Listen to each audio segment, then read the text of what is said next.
एक समय की बात है। किसी गांव में एक भिखारी रहता था। खाने की तलब में वह हर दिन घने जंगल को पार करके किसी न किसी के घर भिक्षा लेने जाया करता था। आज भी इसी तरह वह भिक्षा लेकर अपने घर की तरफ जा रहा था, लेकिन वह आज बहुत खुश था। उसने फटे हुए जूते भी पहने हुए थे। वह खुशी से गुनगुनाते हुए जंगल के रास्ते अपने घर को लौट रहा था। उसी जंगल में एक राजा भी था जो अपने हालत से बहुत दुखी था और महल से भागकर वहां आराम कर रहा था। तभी राजा की नजर उस भिखारी पर पड़ी। भिखारी को इतना खुश देखकर वह यह सोचने को मजबूर हो गया कि इस इंसान के पास कुछ नहीं है। फटे हुए कपड़े व पैरों में कटे फटे जूते होने के बावजूद भी यह कितना खुश है, और एक मैं हूँ जो दिन रात एक करके अपनी प्रजा और परिवार वालों की सेवा करता हूँ। लेकिन इसके बाद भी वो लोग खुश नहीं होते। उन सभी को सिर्फ मेरी राजगद्दी चाहिए और इसके लिए वे मुझे मरवाने का षड्यंत्र भी रच रहे हैं। दरअसल राजा ने एक दिन अपने महल में कुछ पहरेदारों को बात करते हुए सुन लिया था। वो आपस में बात कर रहे थे कि जैसे ही यह राजा मर जाएगा उनकी आंखों का कांटा साफ हो जाएगा। वहीं राजा की पत्नी बहुत पहले ही उसे वह राजमहल को छोड़कर जा चुकी थी। राजा को कोई पुत्र भी नहीं था, इस वजह से उसके पास अपना कोई उत्तराधिकारी भी नहीं था।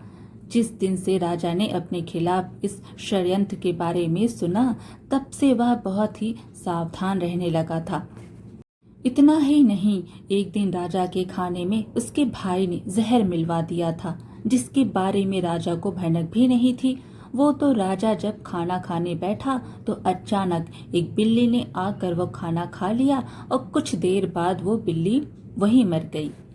इस घटना के बाद से राजा अपने खिलाफ हो रहे षड्यंत्र के प्रति बेहद सतर्क हो गया था। उसने अपने भाई से कहा कि उसके मरने के बाद वह ही राजा बनेगा, इसलिए उसे राज्य की सारी जानकारी रखनी चाहिए। इसी वजह से एक दिन इन्हीं सब बातों से परेशान होकर राजा ने महल छोड़ दिया और बिना किसी को बताए वहां से भागकर वह उस जंगल में आ गया था। वह जंगल उसकी नगरी से बहुत दूर था, इस वजह से उसे वहां कोई पहचान भी नहीं सकता था। राजा जंगल में बहुत दिनों से था, जिस वजह से उसके बाल भी काफी बड़े हो गए थे। उस भिखारी को देखकर राजा ने सोचा कि हम दोनों ही इंसान हैं, बस फर्क है कि वह खुश इंसान है और मैं दुखी। राजा जल्दी जल्दी में महल से भागा था, इसलिए उसने सुंदर मोतियों की एक माला, जरी हुई जूते, कीमती कपड़े और हाथों में सोने की अंगूठियां भी पहनी हुई थी। जब भिखारी ने राजा को देखा तो वह थोड़ा पीछे हट गया और सोचने लगा कि मैंने तो कटे फटे कपड़े और जूते पहने हुए हैं, भीख ना मिले तो मैं भूखा ही रह जाऊं। लेकिन इसके तो ठाट बाट ही अलग है। यह कितना खुश नसीब है कि इसने हीरे जवाहरात, सुंदर कपड़े और जूते पहने हुए हैं, लेकिन इसके बाद भी यह खुश नजर नहीं आ रहा है। उसने सोचा, चलो इस शख्स से ही उसके खुश ना होने की वजह पूछता हूँ। भिखारी राजा के पास पहुंचा और उससे राम राम बोला। राजा ने भी भिखारी को राम राम का जवाब दिया। भिखारी ने कहा, आप तो बहुत अमीर परिवार के लगते हैं, शायद आप कहीं के राजा हैं। राजा ने कहा, हाँ सही बोले तुम, मैं सूरतगढ़ का राजा हूँ और अपना राज अपने भाई को देकर यहाँ पर आ गया हूँ। मेरे घर वाले दौलत के चक्कर में मुझे मरवाने का षड्यंत्र कर रहे थे, उसी से बचने के लिए मैं यहाँ पर मन की शांति के लिए आया हूँ। काफी दिनों से मैं ऐसी हालत में हूँ, मेरी लंबी दाढ़ी देखकर लोग मुझे भगा देते हैं। रास्ते में जो भी फल फूल मिलता है वही खाकर गुजारा कर लेता हूँ। आज मुझे बहुत तेज भूख लगी है, इसलिए मैं इधर उधर खाने की तलाश में घूम रहा हूँ। तुम्हारे पास अगर कुछ खाने के लिए है तो कृपया मुझे थोड़ा खाने के लिए दे दो। भिखारी ने मुस्कुराते हुए राजा की तरफ देखा और कहा कि अगर तुम मुझे ये सोने की अंगूठी दोगे तो मैं तुम्हें खाना खिला सकता हूँ। राजा यह सुनकर खुश हुआ। उसने अपनी अंगूठी भिखारी को दे दी और बदले में उससे रोटी लेकर खा ली। भिखारी ने राजा से कहा कि तुम और मैं दोनों ही अकेले हैं, चलो हम दोनों साथ में चलते हैं। दोनों साथ में चलते हुए एक घने जंगल में पहुंचे। वहां पर वह आराम करने लगे। भिखारी ने राजा से कहा कि आप कितने भाग्यवान हैं, आपके पास इतनी धन दौलत है, लेकिन मेरे पास कुछ भी नहीं है। फटे जूते पहने हैं, आपकी अंगूठी से मेरी बहुत सी समस्याएं दूर हो जाएंगी। फिर राजा ने कहा कि मैं भी तुम्हारी ही तरह कुछ सोच रहा था।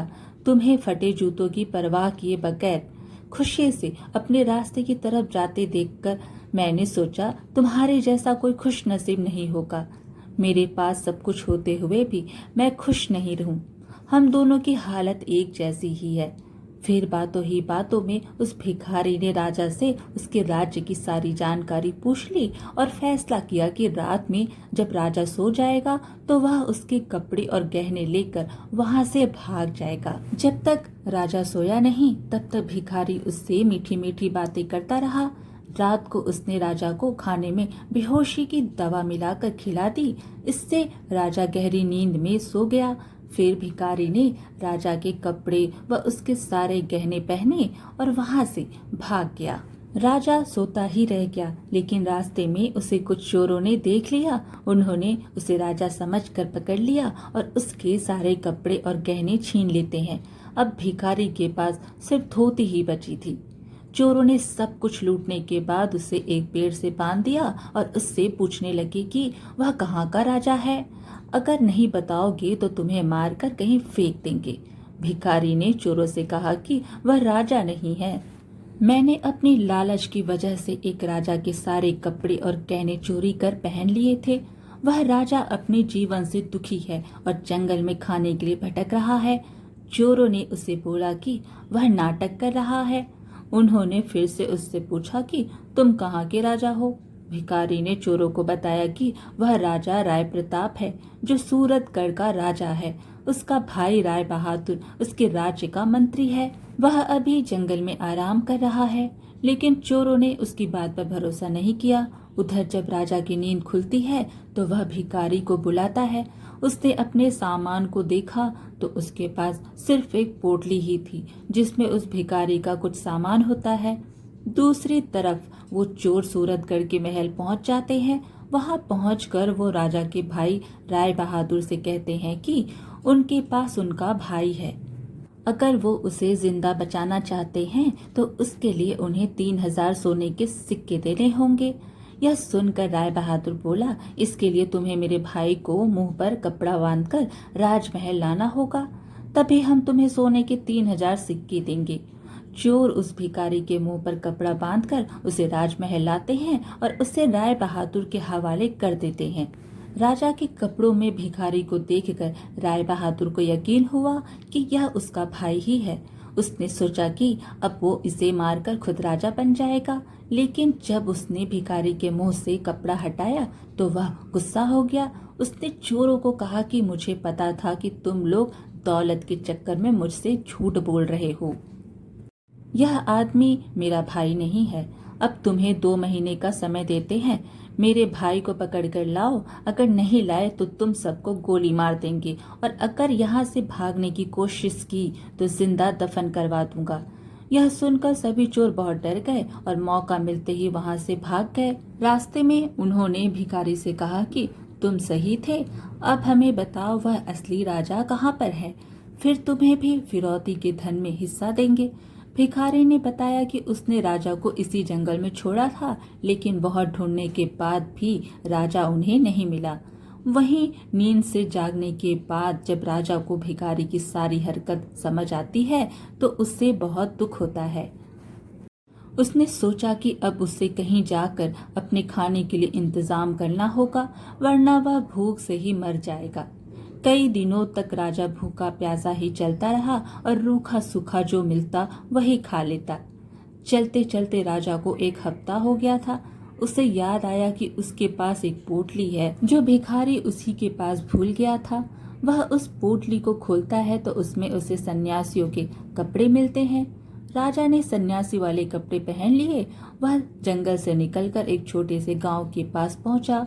वहां एक नदी के किनारे पहुंचकर वह सो गया और 2 दिन तक सोता रहा।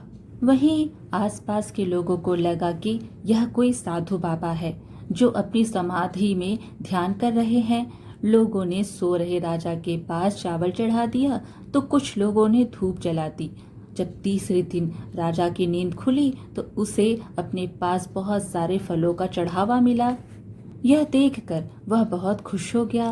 राजा ने मन में सोचा कि सन्यासियों का जीवन अच्छा है, बिना मेहनत किए भोजन मिल जाता है। अब उसे यहाँ से कहीं और जाने की आवश्यकता भी नहीं होगी। राजा ने वहीं पर एक कुटिया बना ली और उसी में रहने लगा। गांव के लोग उसकी पूजा करते, चढ़ावे में खाने के लिए फल और अन्य चीजें देकर जाने लगे।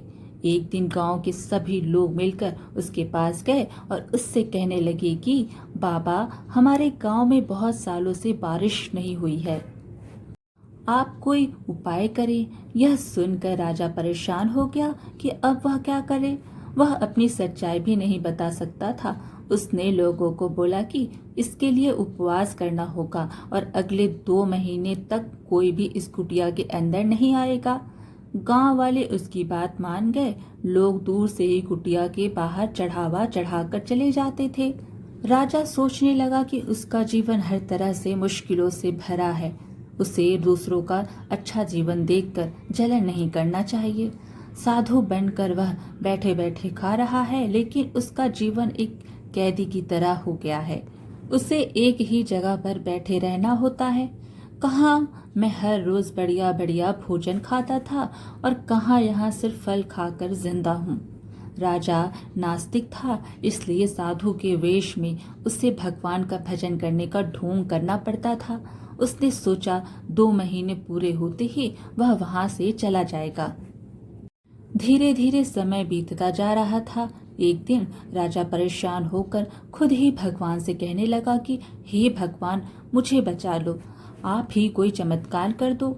इसके बाद राजा ने भगवान से अपनी सारी गलतियों के लिए माफी भी मांगी। राजा ने भगवान के सामने हाथ जोड़ते हुए कहा कि मुझे समझ आ गया है कि अपनी मुसीबतों से कभी घबराकर भागना नहीं चाहिए, बल्कि उनका डटकर सामना करना चाहिए। हे भगवान, मेरी लाज रख लो, इस गांव में बारिश करवा दो।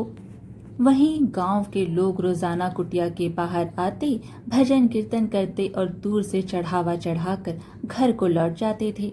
इसी तरह 2 महीने पूरे होने वाले होते हैं। तभी एक दिन गांव के लोग दौड़े दौड़े राजा के पास आते हैं और कहते हैं कि बाबा, आप तो महान हैं, उनके गांव में बारिश हुई है।